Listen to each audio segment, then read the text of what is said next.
बिस्मिल्लाहिर्रहमानिर्रहीम। हम अपने चैनल पे आपको एक दफ़ा फिर वेलकम करते हैं। आज हम कास्ट अकाउंटिंग का जो इन्वेंट्री लेवल्स वाला पॉइंट होते हैं उनको डिस्कस करेंगे कि इन्वेंट्री लेवल्स क्या हैं और ये क्यों ज़रूरी हैं। तो मटेरियल कॉस्टिंग के अंदर हमारा जो भी टॉपिक है कि आप जब स्टोर में कोई अपना रॉ मटेरियल या फिनिश गुड्स रखते हैं तो उसके अंदर आपको लाजमी सी बात है कुछ लेवल सेट करने पड़ते हैं कि आप कितना जो मटेरियल है वो मंगवाएंगे और उसके अंदर जो है वो कितनी चीज़ें आपको आनी होंगी। और फिर स्टोरेज कास्ट का भी इशू होता है। लास्ट लेक्चर में हमने इकनॉमिक ऑर्डर क्वांटिटी पढ़ा था कि उसमें इकनॉमिक ऑर्डर क्वांटिटी आपको ये बताती है कि आपने मंगवाना कितना साइज़ है। आज हम जो डिस्कस कर रहे हैं वो इसमें देखना है हमने ये है कि जो लेवल्स हैं, आपका जो स्टोर का लेवल है, आपकी जो कैपेसिटी है, उसको मैनेज कैसे करेंगे। तो आपके पास जो एक ओवरऑल आ रही है चीज़, उसमें एक कंजम्पशन लेवल का पॉइंट है कि ऑर्डर लेवल क्या होता है। सबसे पहले हमने ऑर्डर लेवल समझना है कि ऑर्डर लेवल वो लेवल है कि जब कम होते होते आपकी जो कंजम्पशन है वो हो जाए तो रॉ मटेरियल आपके पास इतना हो कि अब दोबारा जब ऑर्डर देंगे तो इसको री ऑर्डर लेवल भी कहते हैं, री ऑर्डर पॉइंट भी कहा जाता है कि आप जब दोबारा इसको मंगवाने के लिए ऑर्डर देंगे तो उसको भी टाइम लगेगा। अब उस टाइम को जो है या जो लीड टाइम होता है उसको हम लीड टाइम कहते हैं कि आपका जो टाइम, ठीक है, how much time will take place, कि जो टाइम आपका प्लेसिंग ऑफ ऑर्डर और रिसीविंग ऑफ ऑर्डर में लगेगा। अब अगर आपका मैक्सिमम कंजम्पशन देखी जाए तो डेली कंजम्पशन जो है उसको मल्टीप्लाई बाय लीड टाइम करना होगा कि कम होते होते लेट्स सपोज कि आपके पास अगर 5 मैक्सिमम डेली यूनिट लगते हैं, एक एग्जांपल है, तो अगर आपको 3 दिन लगते हैं तो इसका मतलब है कि 5 × 3 करके 15 जब यूनिट पड़े हों तो आप नया ऑर्डर दे दें। ऐसा ना हो कि वो ऑर्डर आपका जब नया पहुंचे तो उस वक्त आपका काम ख़त्म हुआ या बंद हो जाए। तो फैक्ट्री जो है वो 24/7 चलनी है और इवन के 3 शिफ्ट्स में चलती है। तो इसलिए ताकि काम न रुके, आपका प्रोडक्शन रुकनी नहीं चाहिए। इसलिए जो ही आपका ऑर्डर लेवल नीचे होगा, आपको पता हो कि मिनिमम मेरे इतने जो यूनिट है वो रहते हैं, तो वो अगेन आप उसको ऑर्डर दे देंगे। तो ये होता है ऑर्डर लेवल। तो ऑर्डर लेवल का जो फार्मूला है वो मैक्सिमम कंजम्पशन मल्टीप्लाई बाय आप करते हैं लीड टाइम। तो एक तो ये आ गया। फिर इस तरह से आपने मैक्सिमम कितने रखने हैं यूनिट, तो इसमें आपके पास आ जाता है ऑर्डर लेवल, जो आप ऊपर करें कैलकुलेट करेंगे, माइनस हो जाएगा minimum consumption multiply bye lead time, कि आपको कितने कम से कम आपकी कंजम्पशन है। अगर डेली है तो डेली, वीकली है तो वीकली। तो ये जहन में रहे कि अगर सिमेट्री में नहीं है तो फिर उसको करना पड़ेगा आपको कि लीड टाइम अगर डे में है तो फिर आपको कंजम्पशन भी डे में आपको देनी चाहिए, या आपको कंजम्पशन डे में है तो लीड टाइम भी डेज में होना चाहिए। अगर वीक में है तो दोनों वीकली हो जाए। और प्लस इसमें इकनॉमिक ऑर्डर क्वांटिटी। तो हमारी एक और इसी चैनल पर एक वीडियो पड़ी इकनॉमिक ऑर्डर क्वांटिटी पर, कि वो क्या होती है कि आप एक ऑर्डर फुल आपका एक्स्ट्रा होगा जो आपने लेना है। तो एक तो ये हो गया।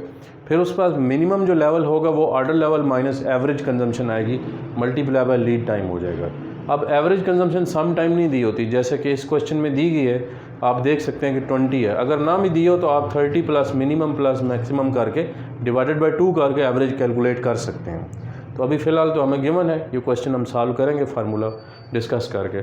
डेंजर लेवल वो है जो आपको बिल्कुल एमरजेंसी में आपने उसमें करना है। उसमें जो है वो आपको बिल्कुल आप एंड हो जाएं और बिल्कुल एंड पर जाकर आपका मामला जो होगा वो होगा। तो उस हिसाब से जो होगा वो आपने ये देखना है। तो एमरजेंसी लीड टाइम को जब आप मल्टीप्लाई करेंगे, या अर्जेंट सप्लाईज ऑफ टाइम जो है वो आप करेंगे और मल्टीप्लाई पे एवरेज कंजम्पशन कर देंगे, तो ये आपके पास डेंजर लेवल आ जाएगा। तो ये 4 लेवल्स हैं इन्वेंट्री के जिनको आपने अप्लाई करना है। तो अभी हम इसके एग्जांपल देखते हैं, या क्वेश्चन है, क्वेश्चन नंबर 8.30। एवरेज कंजम्पशन जो है वो आपकी 20 है और मैक्सिमम कंजम्पशन आ गई 30 यूनिट्स, और फिर मिनिमम जो है वो 10 यूनिट्स आ गई है। और EOQ जो आपका ऑर्डर साइज़ है, ये पता चल गया कि 1000 यूनिट आप एक दफ़ा में मंगवाते हैं, जो हमने लास्ट लेक्चर में जो है डिस्कस किया था कि ये कैसे आता है। और टाइम जो है इसने बताया जी कि 40 to 50 डेज़ आपके पास हैं, यानी कि 40 मिनिमम डेज़ लगते हैं और 50 डेज़ जो हैं वो आपको मैक्सिमम लगते हैं जब माल आपका या आपके पास रॉ मटेरियल जो है वो इसमें पहुंचता है। तो एमरजेंसी सप्लाई जो है वो 5 दिनों में आपकी अरेंज हो जाती है। तो अब इसमें हमने एग्जैक्टली वो इसी तरह से फार्मूला अप्लाई करके ये सारा कुछ जो है वो देखा, तो इसमें हमें पता चला कि ये जो ऑर्डर लेवल है ये हमारे 30 यूनिट्स हैं जो मैक्सिमम है। तो 30 यूनिट को मैक्सिमम कंजम्पशन है, 50 डेज़ को आप मल्टीप्लाई करेंगे। ये ध्यान में रखना है कि आपने जो है वो इसमें देखना है कि जो मैक्सिमम डेज़ हैं वो आएंगे। जब कंजम्पशन मैक्सिमम होगी तो इधर मैक्सिमम आएगा, तो ये आपके पास 1500 यूनिट मैक्सिमम यूनिट्स आ जाएंगे। उसके बाद जो मिनिमम लेवल है उसमें ऑर्डर लेवल माइनस ये फार्मूला लगेगा मिनिमम लेवल का।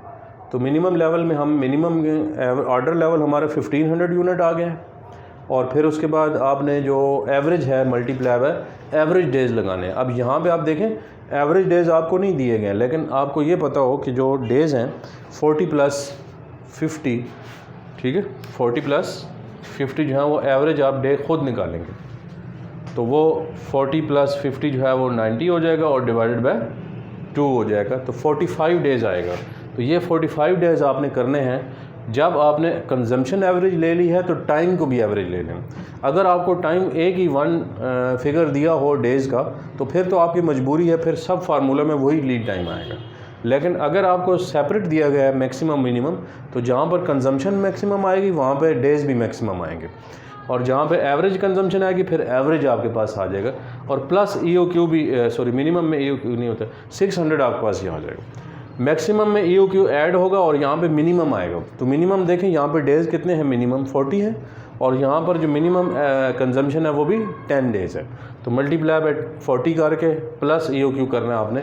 ऑर्डर लेवल तो माइनस हो गई होगा, जो हमने फार्मूला पढ़ा था, order level minus minimum consumption multiply bye lead time और प्लस EOQ करना है। ये हमारे 2100 आ गए। उसके बाद जो है वो डेंजर लेवल आ गया। डेंजर लेवल जो है वो average consumption multiply by emergency आ गई। एमरजेंसी लीड टाइम क्या होता है कि जो बिल्कुल मिनिमम डेज़ हैं जिसमें आप अर्जेंट बेसिस पर कुछ सप्लाईज ले सकते हैं, ठीक है। उसमें फिर ज़्यादा कॉस्ट भी सम टाइम बढ़ती है, क्योंकि डिमांड ज़्यादा हो जाए या ऐसा कोई मामला हो जाए, तो उसके अलग बात है। लेकिन हम जो है देख रहे हैं कि danger level is equal to average consumption is 20 units multiply by 5 days, तो इज़ इक्वल टू 100 यूनिट्स आ गया। तो ये हमारे पास कुछ फार्मूलाज हैं जो हमने लेवल में देखना है, इन्वेंट्री लेवल्स हैं। आई होप कि ये वीडियो आपको पसंद आएगी। Thank you very much.